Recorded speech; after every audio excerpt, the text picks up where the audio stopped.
pria tewas dibacok gerombolan di Semarang, tak ada warga yang berani menolong.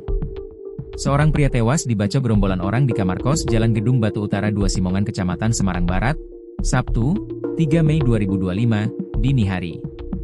Kamar kos disegel menggunakan garis polisi. Terlihat bercak darah berceceran di dalam kamar kos. Saksi Wina Ruhayanti mengatakan kejadian itu sekitar pukul 1 dini hari.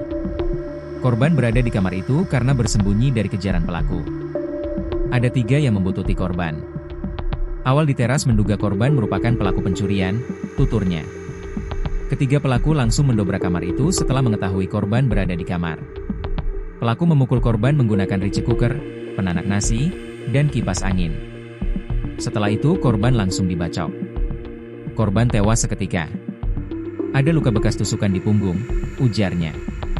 Menurutnya, korban masuk ke kamar kos itu untuk bersembunyi. Kamar kos itu dihuni seorang perempuan bersama kedua anaknya. Warga kosan tak ada yang berani menolong karena pelaku membawa senjata tajam, ujarnya. Ia menuturkan pelaku setelah melakukan pembacokan langsung melarikan diri. Pelaku melarikan diri ke arah Pamularsi. Ketua RT 03 Rian menuturkan pelaku dan korban bukanlah warganya. Korban dikejar pelaku dan masuk ke kamar itu. Sudah kejar-kejaran dari area timur.